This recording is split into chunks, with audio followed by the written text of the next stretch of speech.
जय हिंद साथियों, आज हम आपके लिए लेकर आ गए हैं बहुत ही महत्वपूर्ण टॉपिक, प्रोटीन का विकृतीकरण। क्या है प्रोटीन का विकृतीकरण? बार बार ये एग्जाम में पूछा जाता है, तो इसको अच्छे से तैयार कर लेना है। सबसे पहले जानेंगे प्रोटीन का विकृतीकरण होता क्या है।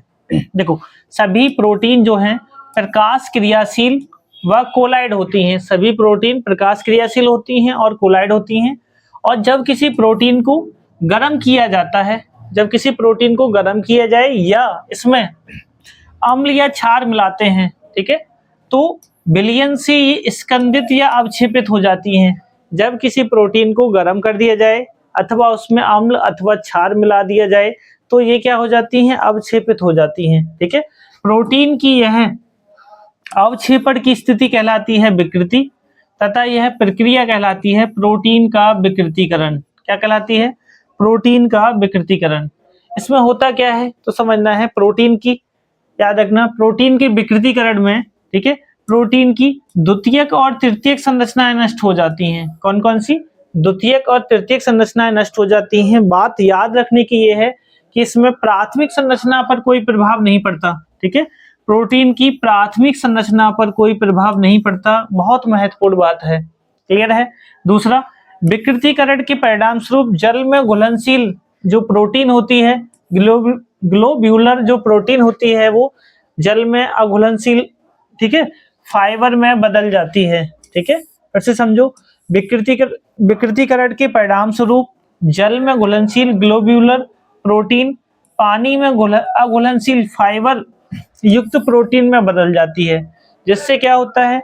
उनकी जैविक क्रियाशीलता समाप्त हो जाती है। ठीक है, उसकी जो क्षमता है वो कम हो जाती है या समाप्त हो जाती है, क्योंकि जो पहले जल में घुलनशील था वो अब जल में अघुलनशील प्रोटीन के रूप में परिवर्तित हो जाता है ना। जैसे अंडों को उबालते हैं उससे, या फिर दूध से पनीर का बनना, ये विकृतीकरण के ही उदाहरण हैं।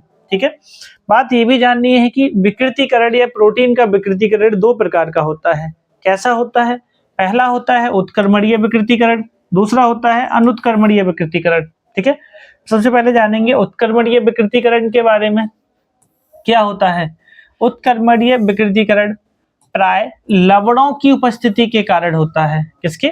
लवणों की उपस्थिति के कारण अगर विकृतीकरण होगा तो वो कैसा होगा? वो उत्क्रमणीय विकृतीकरण कहलाएगा ना। इसमें होता क्या है? इसमें प्रोटीन के दुर्बल हाइड्रोजन बॉन्ड टूट जाते हैं, दुर्बल हाइड्रोजन बंध टूट जाते हैं और पॉलीपेप्टाइड जो श्रृंखलाएं हैं वो खुल जाती हैं। कैसे हो जाएंगी? पॉलीपेप्टाइड श्रृंखलाएं जो हाइड्रोजन बॉन्ड से जुड़ी हुई थी वे क्या होती है? खुल जाती हैं। ठीक है, ये बात समझनी है। परंतु विकृति कारक अभिकर्मक को हटाने पर पुनः हाइड्रोजन बॉन्ड स्थापित हो जाते हैं। जैसे ही हम इस अभिकारक को हटा लेते हैं तो पुनः हाइड्रोजन आवन विस्थापित हो जाते हैं। ठीक है, जिससे प्रोटीन की पुनः पूर्व स्थिति प्राप्त हो जाती है। ठीक है, इस प्रकार ये जो है ये क्रिया कहलाती है उत्क्रमणीय विकृतीकरण। क्या कहते हैं? उत्क्रमणीय विकृतीकरण। क्लियर हो गया? क्या है? यदि लवणों की उपस्थिति में प्रोटीन का विकृतीकरण होगा, ठीक है, तो वो कहलाएगा हमारा कैसा? उत्क्रमणीय विकृतीकरण। परंतु यदि अनुत्क्रमणीय विकृतीकरण की बात करें तो यह प्रबल विकृति कारक अभिकर्मकों जैसे प्रबल अम्ल या प्रबल क्षार या उच्च ताप पर होता है। याद रखना है, अनुत्क्रमणीय विकृतीकरण जो है वो प्रबल अम्ल, प्रबल क्षार या फिर उच्च ताप की उपस्थिति में होता है। ठीक है, इसमें क्या समझना है? इस प्रक्रिया में विकृत प्रोटीन अपनी पूर्व स्थिति में नहीं आ सकता। कहने का मतलब ये है, जैसे ही एक बार प्रोटीन, जैसे अंडे को समझो, आप अंडे को एक बार उबाल दें तो उबालने के बाद उसमें जो लिक्विड सा होता है वो ठोस अवस्था में आ जाता है। क्या वो दोबारा ठोस अवस्था में आने के बाद लिक्विड अवस्था में आ सकता है? अंडे को उबाल देते हैं तो ठोस सा हो जाता है ना। तो ध्यान रखना है, एक बार स्थिति में परिवर्तन हो गया तो दोबारा से पुरानी स्थिति प्राप्त नहीं की जा सकती है। ठीक है, इसीलिए वो कहलाएगा अनुत्क्रमणीय विकृतीकरण। क्लियर हो गया? उच्च ताप पर गर्म कर दें, प्रबल अम्ल क्षार द्वारा क्रिया करा दें तो प्रोटीन का जो विकृतीकरण होगा वो अनुत्क्रमणीय विकृतीकरण हो जाएगा। ठीक है, सारी ही चीजें अच्छे से क्लियर हो जानी चाहिए।